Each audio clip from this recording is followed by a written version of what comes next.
All right, let's go to our next story. You know, governance at its core is about the processes, institutions, and practices through which decisions are made and implemented and resources are managed. As a champion of regional development, Governor Usman Ododo of Kogi State has reaffirmed his government's commitment to the rapid development of his state. He emphasized that he would spare no effort in providing rapid infrastructure development, highlighting the significance of electricity in daily life and its role in catalyzing economic prosperity. We believe him. I do. So let's share the story by our own Michael Ela. Let's go there. Since his assumption of office on January 27th last year, the governor of Kogi State, Usman Ododo, has made infrastructure development a cornerstone of his administration. With road construction as a critical focus, the governor aims to boost economic growth, recognizing Kogi's role as a major artery connecting northern and southern Nigeria. The nearly completed Crusher Road toll gate in Lokoja is designed to control traffic and restrict heavy-duty vehicles that once caused rapid damage on the road. Not too long ago, commuters struggled, businesses suffered, and development stagnated. But today, they say the stories have changed. This road, honestly, the government did very well for repairing this road. Before, this road was very bad. Now, from Zoe Junction to this place, everywhere is just smooth. Before you know, we spend like 10 minutes, but now, within 5 minutes, you are here. There's no dust again. There's no dust again. At times we do clean our keke. Anytime we get here, we just clean it, but now there's no cleaning again. We thank government for this road because we get accident and the go slow many things before. Now when they repairing, we don't get anything. If you can come, just you go past, no thing for stop you, and we thank God for government where you do this road. Not on the dust. No dust, no before dust. You know if you stay for here. Now we stay for here, no any dust. Yes, before in Crusher, we used to express many things, accidents, hold up, gallop, many things. But by now, we thank God. The dust, everything have reduced. We are still asking for more. We know he can do better than this. We need light and water. Crusher suffer for it, and we want government to help us to talk to those riders that are riding, especially when they want to enter to this Zone 8 road. The 9-kilometer stretch connecting Zone 8 roundabout to Zango Daji and the Crusher Road spanning 5.5 kilometers link landmarks such as the Conference Stadium, House of Assembly Complex, State CBN Office, and the State High Court. Others at the State Secretariat, New Audit House, the proposed Pension Commission House, and Lokoja Ultramodern Market, among others. The new market site in Crusher is designed to ease congestion at the existing Lokoja International Market by redirecting human and heavy traffic away from the busy Felele axis. Take your bulldozer from today. Let the bulldozer go here and clean up this place, establish the topography, then establish all these the spaces for each of this. During his inspection of the 25-hectare ultramodern market site, State Commissioner for Housing and Urban Development, Abani Kataye, assured that it will soon be ready for commercial use.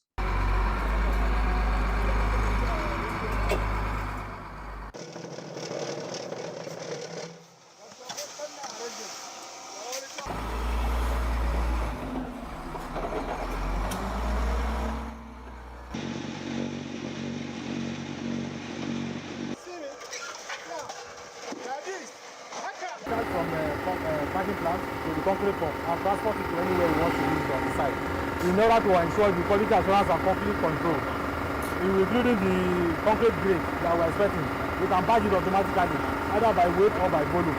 So it depends on the grade, the concrete grade we want to use. Among other key features, the proposed Lokoja Ultramodern Market boasts of this tech hub, a segment dedicated to the special sale, installation, and operation of tech-related gadgets. We are currently at a security post and the gatehouse to the market.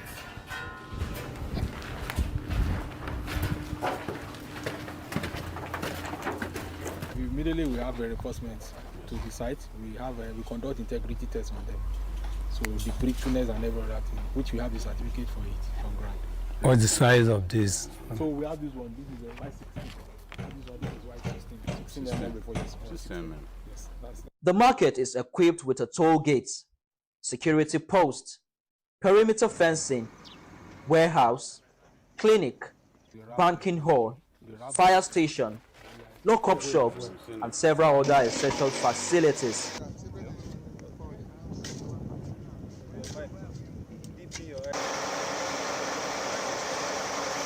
The governor's magnanimity want this project to come and get it done as fast as possible.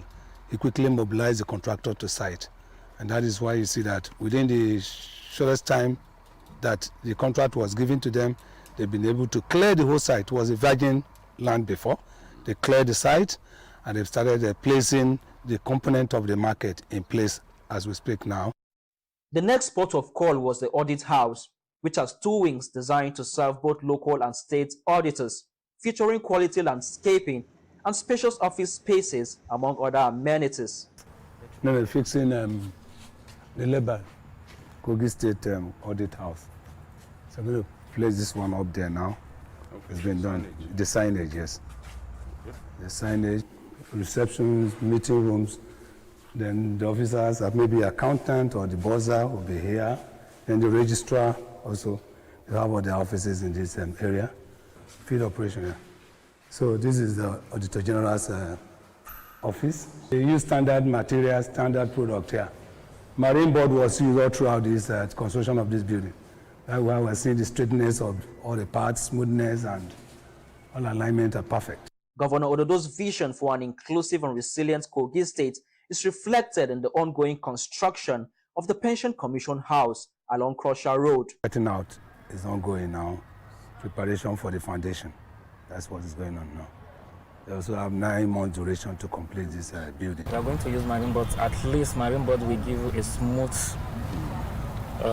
columns, and even though you are pouring your aggregate inside, I think it will be more smoother instead of using a board, a plank, a 1x12 plank, because 1x12 plank will not give you what you want. But with marine board, it will give you the size of the columns you want. The spread of infrastructure projects reflects a broader urban management strategy aimed at improving public assets while enhancing mobility across the state. Daily experiences of residents and commuters continue to affirm that when leadership meets commitment, transformation follows. Michael Ila, TVC News, Lokoja. Yeah, Dotun, from the pictures, I get the impression governorship or stewardship, political stewardship is no rocket science. It is, if you are determined, you can deliver on your promises. Yes, you can. It is actually no rocket science. Yes. And, it's one of the things we keep talking about here. Yes, the Naira lost some value since President Bola Tinubu came in. But at the same time, the quantum of funds available has also gone up. Yeah.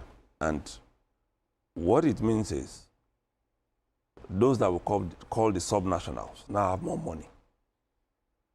And that's why it is time, especially when payments to local governments, or the local governments now will go directly to them. Yeah. It is now time to start holding the subnationals accountable. Yeah. Because we must be able to see what they do with the money. There are some states in the past, what we call them, we say they are civil service states or civil servant states, meaning that you can't see any project there. They just collect the money and pay the civil servants. But those who are going to be governors now must be able to think out of the box, like they say. Because you cannot say that the only thinking that you can do is to collect money from the Federal Accounts Allocation Committee, pay salary, and sit back. And you say people should be clapping for you because you pay salary And by extension, if you manage to fix 1 kilometer of road, you roll out the drums. They would not only roll out the drums, they also use the amount they use in fixing the road to open it. Right. So, what we are saying generally is governors must sit down and put on their thinking cap. For instance, a state like Enugu, the governor said the other day, he said when he came in, IGR was about 20-something billion. Now they are going to do this year about 600. So meaning that, So and it is said, possible. It is possible, and he said it's not as if they have increased taxes. Okay. They have only brought in more people into the tax net, and they've ensured that they made their environment conducive for businesses to thrive. Okay. Wale, Basic. you know, I always say, before President Bola Tinubu came on board a little over 2 years ago, Nigeria was in a bad place. Yeah. So he appreciated this. And he knew we had to do a lot of retooling. Yeah. And in retooling, you will take decisions that will be painful. Sure. But as he has just said, more money seems to be coming in. And so I always address the man at the bus stop, who to me is the everyday Nigerian. Does he appreciate who the enemy of democracy truly is? If you understand what I mean. Yeah. Last year, specifically on July 11th, am I right? This apex court gave that pronouncement.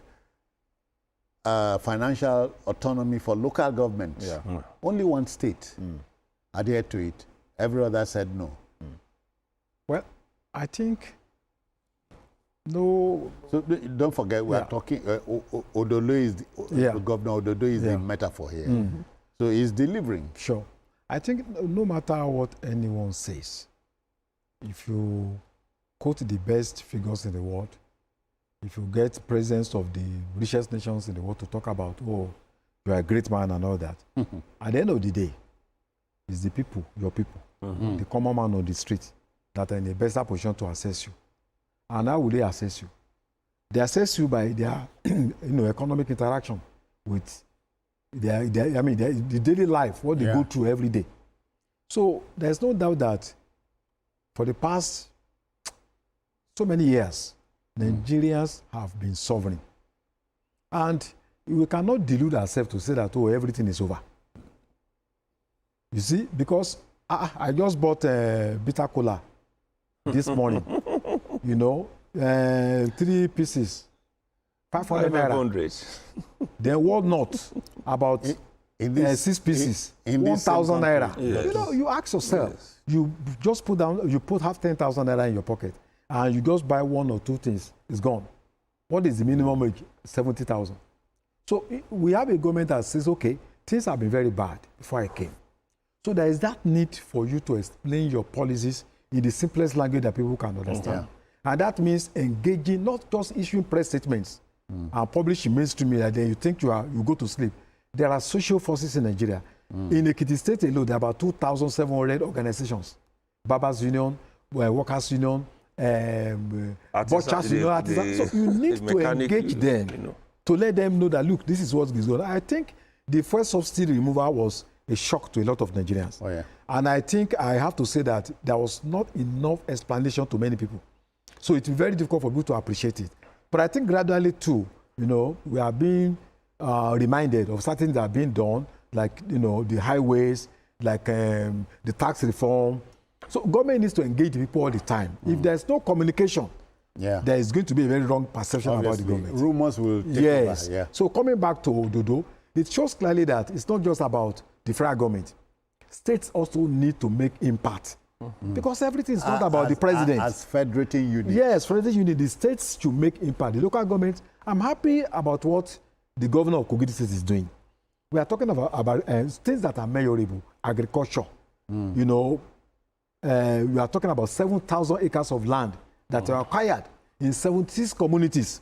People are being given free seats, to go and plant. And then there was a time he declared wet season intervention, that during rainy season, there are a lot of things we can invest in, especially cash crops, that within 2, 3, 4, 5 months, we can begin to see the result. Yeah. So, and also on the issue of security, when I saw the vehicles that he bought, I was wondering where he got the money.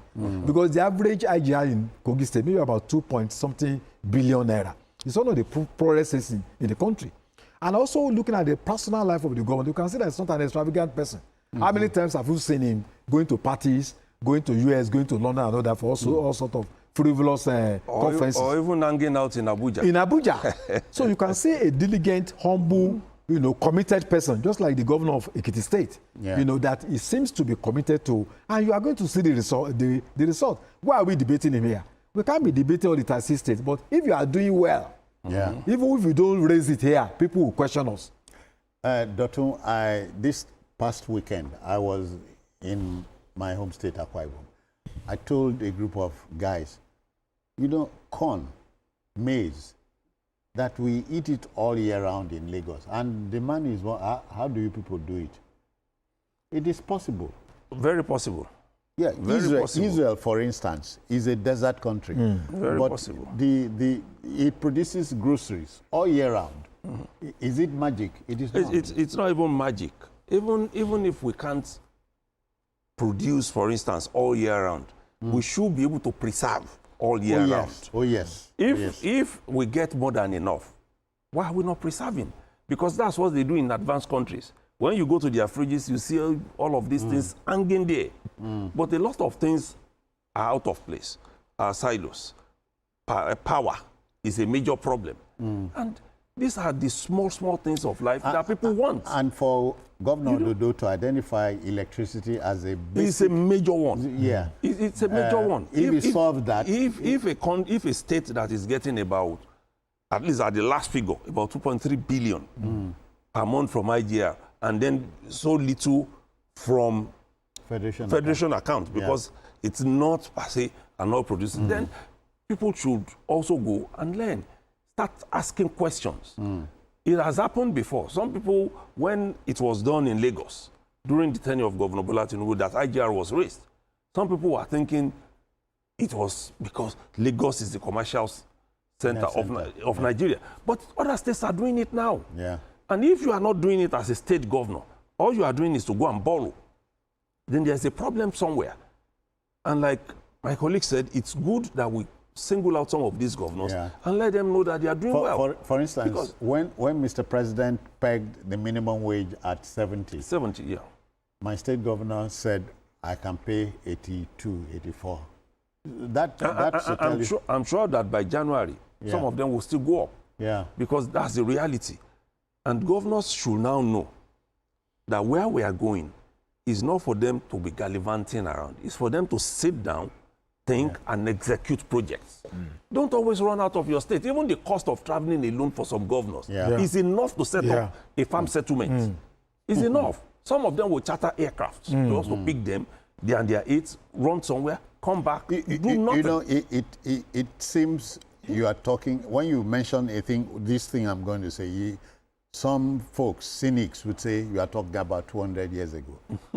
Late Governor Jakande of Lagos State didn't travel out, but he achieved all he did, and that legacy in 4 years. It's still there, and it's going to remain there. Nobody can take it away from you. Sure. In a 21st century in Nigeria. We just saw Kogi State now.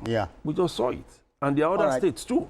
It can be done. That's the point line. All right, to our next